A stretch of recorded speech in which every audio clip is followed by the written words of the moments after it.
when the sky went silent, when two young men saw in rural Georgia, and why one of them refused to speak of it for years. Let it read this out. I don't think I've heard this. This is, I think, probably something this gentleman experienced, I'm assuming, but this is just another anecdote. And obviously, the BBTs, the big black triangles, are a famous craft shape that has been seen by many witnesses. And this is quite a big one, actually. This takes up almost the entire skyline here. Anyway, here we go. The gravel driveway curved through the pines, just wide enough for a Ford Ranger to crawl down in the dark. The night was muggy, the kind of Georgia heat that clung to the skin even after sunset. Cry Me a River by Justin Timberlake was on the stereo, and they were laughing at themselves for knowing every word. Two college guys who lifted weights and worked construction that summer, playing boy band pop of the kind of self-mockery that makes cigarettes taste better. Kyle sat on the tailgate, flicking ash from a Camel Light, his friend Ryan beside him. They'd done this 100 times, hid halfway down the drive, smoked a few cigarettes, killed an hour before heading to bed. Nothing about the night felt unusual. It's like a Billy Harrington fucking storyline here so far. A violent star moved against the overcast sky. Not drifted, moved.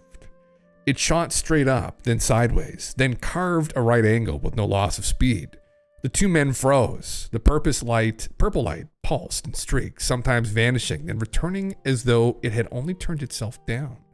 For 45 minutes, the two of them sat without speaking, listening to the music play on while something impossible performed over Kyle's mother's house. At last, it shot backward across the sky and blinked out. Ryan exhaled, almost relieved. Well, he said, I guess that's it. Kyle turned the key in the ignition. The truck lit up purple. My heavens. Hovering above them, so low it seemed balanced on the tips of the pines. It was a triangle the size of two school buses. It shimmered with a sheen like metal, but not metal, light rippling across its surface as though the skin itself were alive. Around it glowed a deep violet aura extending 2 or 3 feet from the body, like heat off asphalt in summer.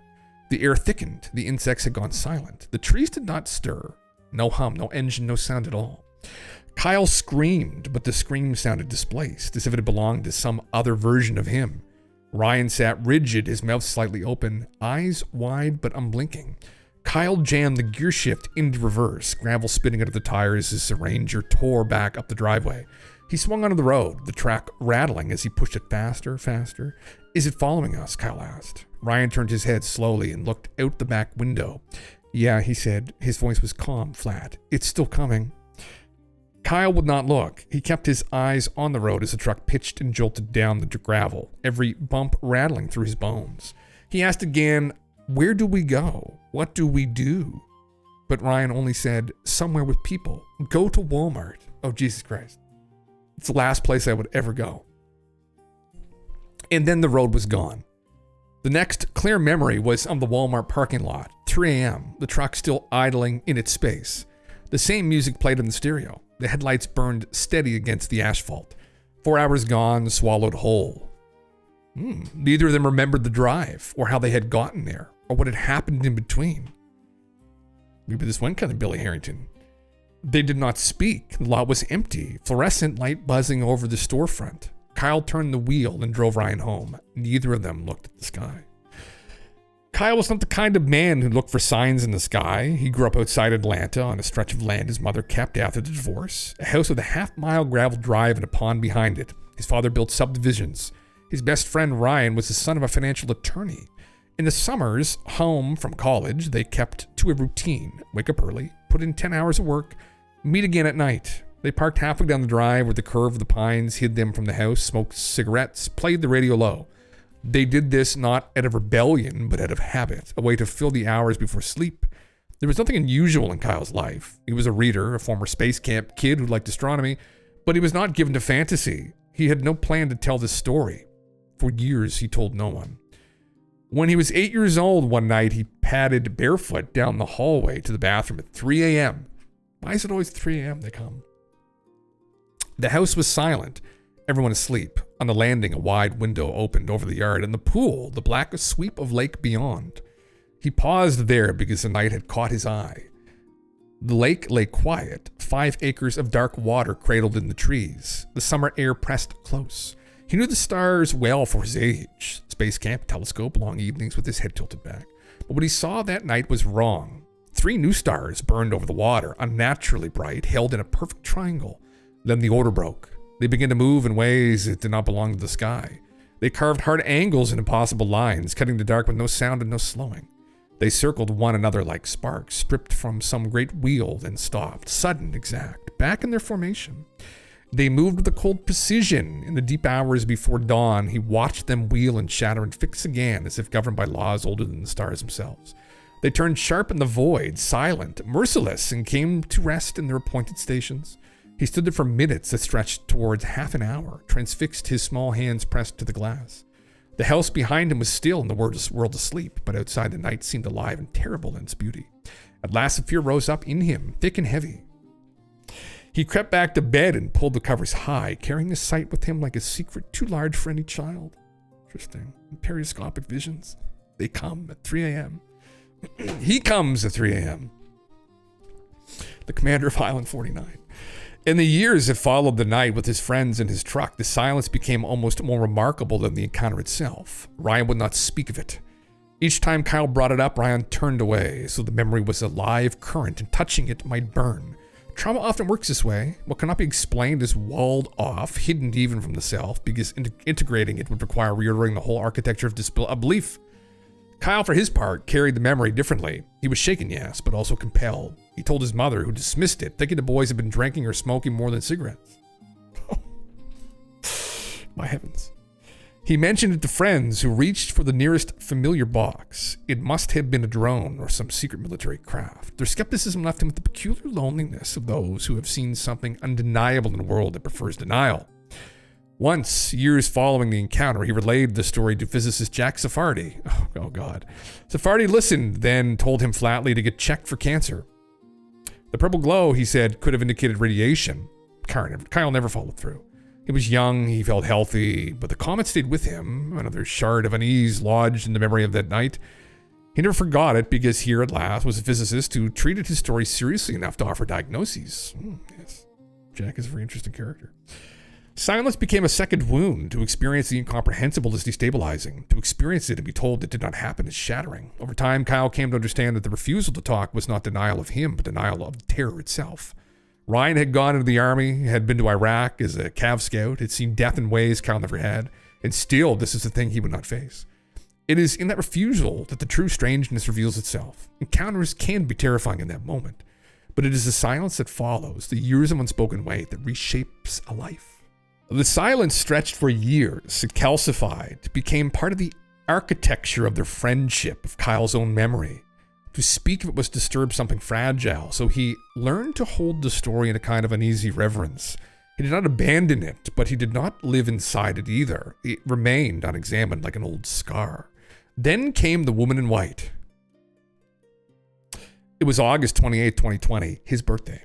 The house was quiet, his wife asleep beside him, the baby down the hall. He felt himself rise from the bed, not walking, not floating, but simply loosening from the weight of the body. The room lay in shadow, ordinary in its furniture, extraordinary in its stillness, and she was there. She stood the way memory itself stands, inevitable, unbidden, unshakable.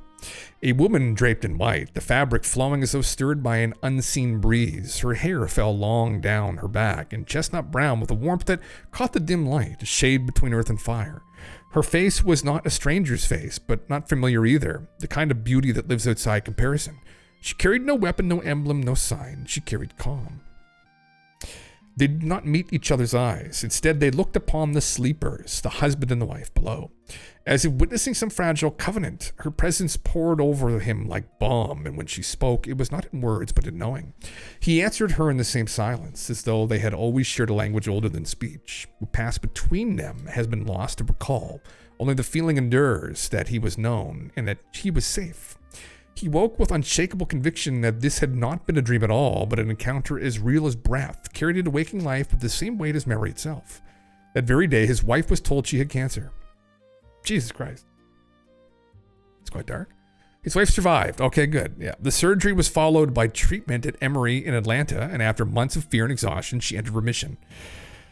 The woman in white remained in his memory, an image he carried with him even as life resumed in its old rhythms. Work, children, daily obligations. For a time, the strange experiences receded into memory. Then in January 2024, they returned. The morning was thick with fog, the kind that dulled every edge and made the road ahead feel smaller than it was. Cloud cover pressed low, holding the light down close to earth. Kyle sat in the driver's seat, his stepdaughter beside him, the car inching forward in school traffic. Above the horizon, 3 orbs rose into view. They were not stars. Too close, too close, too low, too close, too steady against the moving fog. Cream white with a faint golden edge, they swelled slowly into sight, as if someone were turning up a dimmer switch on the sky. The air around them held still. For 30 seconds, maybe a minute, they hovered in place, bright as full moon, silent as breath. Kyle felt calm spread through him, as quiet as unmistakable as it was unearned. He lowered the window. The orbs did not move. His stepdaughter leaned forward, watching with him. Then, when he reached for his phone, they folded back into the fog, the light collapsing in on itself until nothing remained. That's quite strange. No one else seemed to notice. Cars idled. Parents stared at their phones. Children dragged backpacks across asphalt. 3 bright spheres had hung in the sky for nearly a minute, and no one lifted their head. They kept coming. Some mornings it is 1, sometimes 3, sometimes more. Cream white, gold-edged, blooming into view the way a light bulb hums before it glows. They do not streak across the horizon like meteors or planes. They simply arrive, already formed against the clouds. At dusk, too, when the light last color drains from the sky, they appear as if the world we were drawing breath and holding it. Kyle has noticed rhythm when he goes deeper into his meditation practice. Hemi-sync tones, long breathwork sessions. The sightings seem to multiply. He does not summon them. He does not sit in the yard and ask. Still, when his mind is quieted, when his body is stilled, they appear. It feels like a visitation, then a recognition, as though some inner aperture opens and the world rushes in through it. He cannot say what they are. He cannot say why they come, but he knows the peace they carry is not his invention. It enters him unbidden, as if borrowed from another realm, and lingers in the body like a secret. Perhaps these things are not separate from him at all. Perhaps they are the shape of consciousness when it turns its face outward. Most nights the sky is only sky, but some nights it opens, and what comes through does not care to be seen. It comes all the same. In him. Greg's reflection. Interesting. It's very well written. What strikes me most in Kyle's story is not the spectacle in the sky, but the silence that followed. Men can endure terror in the moment. It is silence that corrodes. His friends sealed it off for years, a vault he would not open. The refusal was survival, which should not be confused with cowardice. To integrate what they saw would have required remapping the architecture of reality itself, and a few of us can tolerate that kind of demolition. And yet Kyle endured. He held the memory, let it ferment in him until it turned into something else. Not just fear, but a kind of reverence. When he speaks of the orbs appearing during meditation, or of the woman in white who came on the night his wife's body betrayed her, I hear not madness but coherence. He is mapping his own encounters onto the oldest human language we have, the symbolic, the spiritual. Jacques Vallée once warned us that the phenomena may not be alien in the way we imagine, but alien to the categories themselves. Not spacecraft, but signposts, archetypes. A mirror held up to our consciousness, something we should consider. UAP disclosure is not simply about technology or state secrets. It is about preparing a society for ontological shock. What Kyle has lived is precisely that shock in miniature. The recalibration of meaning when the world discloses something it should not be able to disclose. He found that reality can be stripped down to a single unbearable moment, and that real struggle begins afterward when everyone around you insists the moment ever happened.